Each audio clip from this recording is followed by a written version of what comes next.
it's okay. But when you find someone like, Canelo or Golovkin, it's a different kettle of fish, I have to lean towards Canelo. Not going to beat Canelo until somehow over a long period of time Canelo beats himself. Brooke further highlighted that Canelo's ability to adjust mid-fight and impose his physical dominance makes him a nightmare for any opponent. Facing a powerful and versatile fighter like Canelo demands a totally different mindset and preparation. Brooke warned Crawford not to underestimate the challenge. This is not the type of opponent he's dealt with in the past. It's a wow. It's a wow fight, It's two supreme athletes fighting against each other, but you've got to sway towards Canelo. Crawford's gonna have to move up, and I knew when I boxed Golovkin, there's a big difference, especially with someone that fighting a middleweight, a mediocre world champions, it's okay. But when you find someone like Canelo or Golovkin, it's a different kettle of fish. I have to lean towards Canelo, but Crawford's very, very, very good. Do you think Crawford's still got the legs? Obviously, he's very much got great IQ in the ring. And that wraps up today's breakdown. Stay tuned for more coverage as the fight draws near. He's still got the legs to be maybe outmoving Canelo if he needs to. Well, I don't know. I think when we look back at Mayweather when he beat Canelo, he's a mover. Crawford's not really like Mayweather in that aspect. He's more. He kind of sets his feet and he's cute with how he approaches chucking shots and moving. I think it's a different fight to Mayweather, and Canelo's obviously a different fighter from when he boxed Mayweather. But like I say, it's one of them what we've got to tune into and watch. Both unbelievable fighters, but I'd have to favour Canelo. Just his size and his experience and just his ring generalship, he's got confidence, he's big. Young rising star and commentator Nico Ali Walsh also chimed in, calling the fight a true toss-up. He noted that Crawford's recent sparring sessions with heavyweight opponents suggest he's been preparing to handle Canelo's size and power. According to Walsh, this training could level the playing field and turn the bout into a genuine 50-50th contest. He believes both fighters bring unique advantages, and their clash could go either way, making this one of the most intriguing matchups in recent memory. He's a great defender.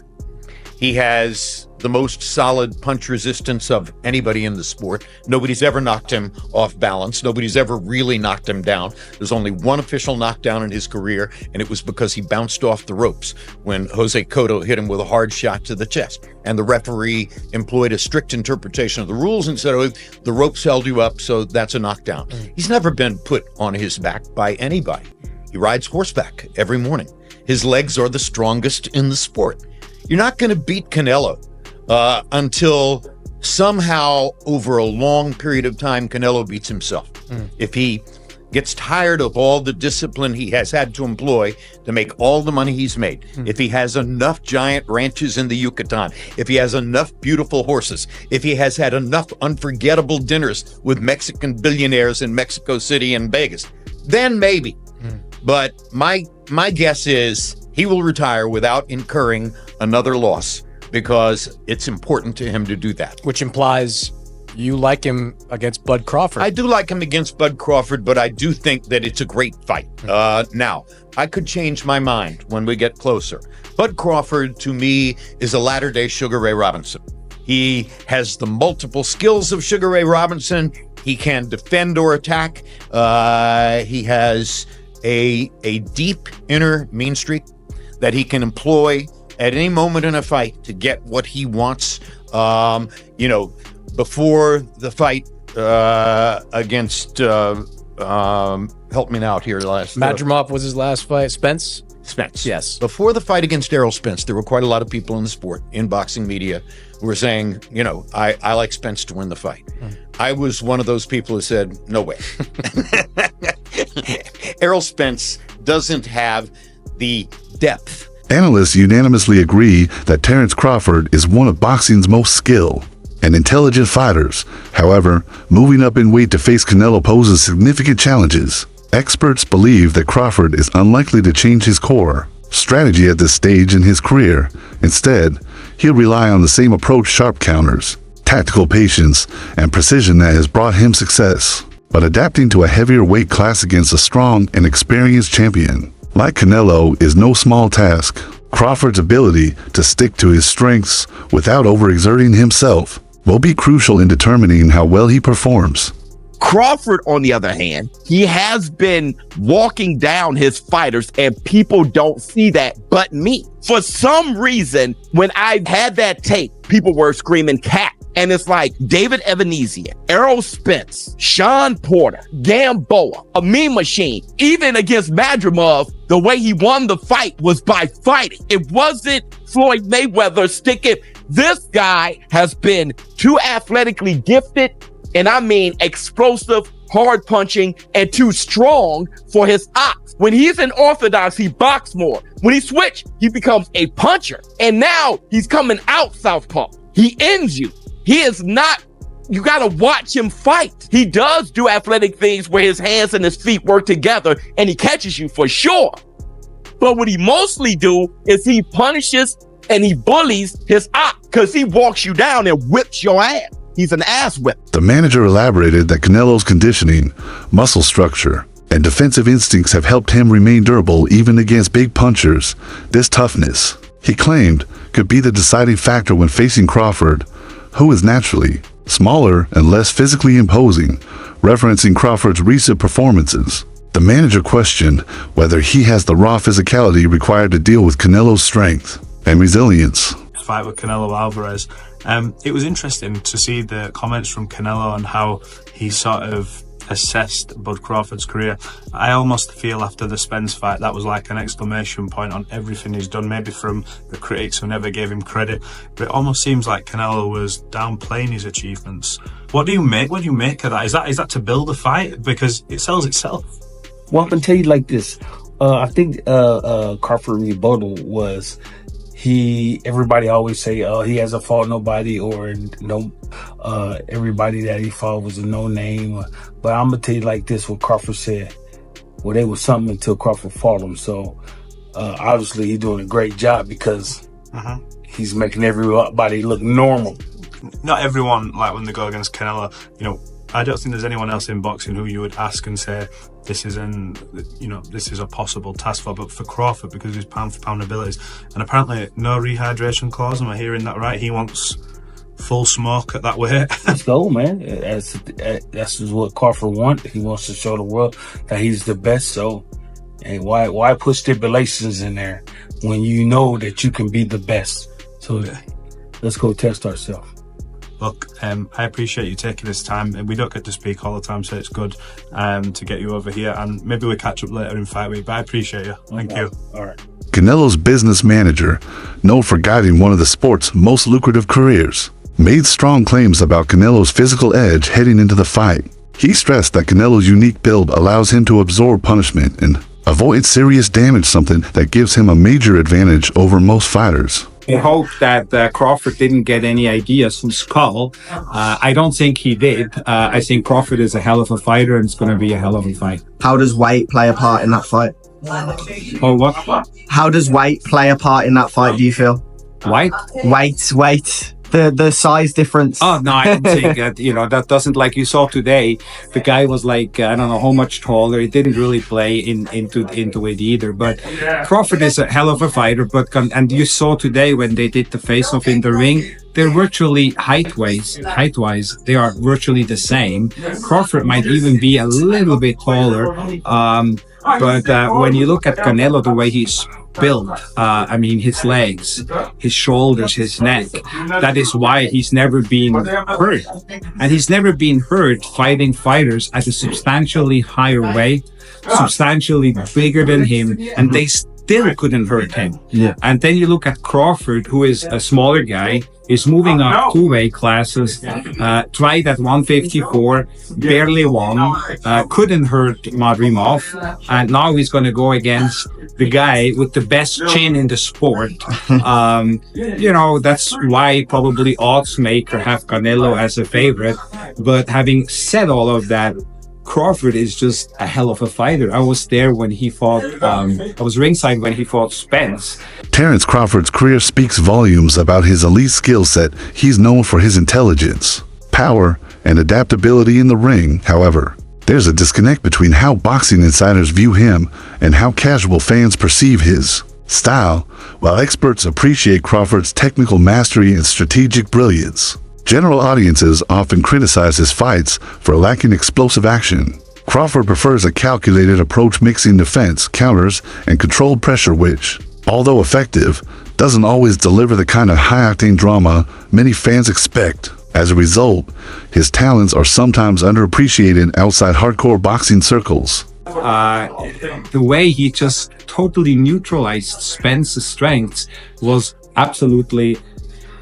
It was breathtaking to watch this. So Crawford is a very skilled fighter, very smart fighter.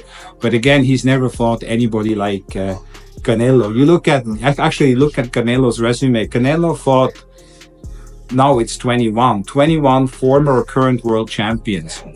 There's only 2 fighters in the history of boxing who have more than that. One of them is Floyd Mayweather with 24, and the other one is Manny Pacquiao with 23. And he is the only active fighter who fought so many world champions. So I think experience will play a big factor as well. You look at Canelo's resume, but it is, I think, the biggest fight that can be made. I think it's the biggest fight the sport has seen going back to as long as I can remember. I think it's just simple. And I've done some big fights with Floyd Mayweather, and I did Floyd Mayweather and Canelo. I promoted that, so I think this one is bigger than that. Veteran commentator Jim Lample shared his belief that Canelo Alvarez holds the upper hand going into this matchup. While he acknowledged Crawford's talent and stellar record, Lampley pointed to Canelo's blend of experience, toughness, and ring intelligence as key advantages. Having faced and beaten elite fighters across multiple weight classes, Canelo brings a level of composure and strategic control that could shape the fight. Lampley also mentioned Canelo's defensive acumen and counter-punching skills as tools that could neutralize Crawford's offensive threats. In Lampley's view, Canelo's complete package gives him a slight edge, even against a technician like Crawford. How is Terence Crawford going to beat Canelo Alvarez? We need to talk about it. When we look at the guys who've had success with Canelo, we'll look at Bivol, we'll look at Golovkin, we'll look at Floyd, and we'll look at Lara. Yes, I'll throw Lara in there. Why not? I think all these fights are absolutely irrelevant coming into this bout. Some of them are just dated, or some of these guys' style just cannot apply. For example, a guy in Lara. If Crawford wanted to fight how Lara fought Canelo, he would probably gas out in 7 rounds, or if he made it 12, he just wouldn't get that decision. It's that simple. Let's take a guy in Golovkin. Crawford just simply does not have the punching power, nor do I think he has the gas tank at 68. He's not a good enough puncher to try to fight Canelo like Golovkin. He doesn't have the physical traits, even in the chin department. Then you have Floyd Mayweather. Well, both can have a bit of similarities. The speed, reflexes, technical prowess, IQ, timing, counter-punching, lateral movement. It's just too much from Floyd. I don't think Bud could take much from Floyd's game plan to implement it into his own success in September. And then you have Dimitri. The speed, the technical prowess, the IQ, the length is too much. So essentially, Terence Crawford is going to have to beat Canelo in a way that nobody has ever beaten him or gave him any issues in. I'm going to tell you exactly how Crawford's going to fight. He's going to fight like his damn self. It's too late in his career to change up the game plan. It's too late in his career for him to want to change up the game plan coming to a fight of this magnitude with a style he's never fought before. That will be a recipe for disaster. He's going to be more than likely off the back foot. He's going to be looking for counter shots. And I think there will be a point in this fight where he's simply just trying to survive. I like Crawford. He's an amazing pound-for-pound fighter. A different animal at 168. This is one of the greatest of all time. I see win scenarios for him, but I don't see him being realistic. I can see him fighting off the back foot, using his speed, timing, and feet to stay away from Canelo, but that's very, very, very unlikely. Damn near impossible. During a press conference, Canelo Alvarez didn't hold back, firing back at Terence Crawford and claiming that Crawford simply isn't on his level. Canelo criticized fighters who aim only to survive 12 rounds instead of putting on an exciting, competitive fight.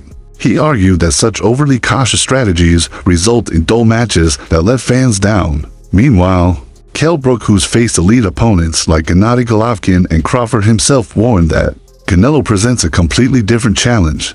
According to Brook, Canelo's unique fighting style is unlike anyone Crawford has faced before.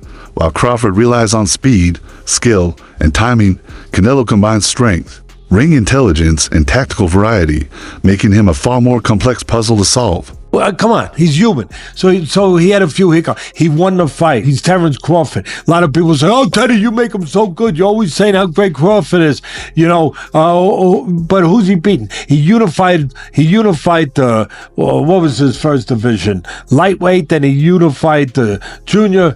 Then he unified the junior welter. Then he unified the welter. I think I got the weight classes right. It doesn't matter. He unified like 3 different weight classes. He moved up in weight. Guys are tired of me saying it. I look at him. Look, Canelo's special too. I get it, and he's bigger. I get that too. And everyone's gonna say, "Well, after Madrimov fight again, had a couple hiccups. Now he's stepping up another weight class. Now he's got to fight Canelo, who's even bigger, stronger, better puncher.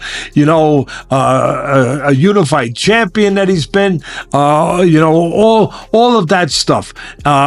He's not going to be able to handle it." I asked this question. See, I go to the other side.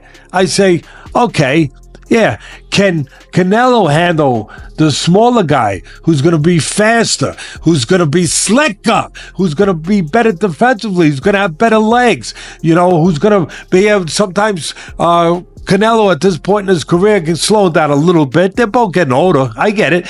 Of Canelo's team. Canelo's one of my favorite fighters.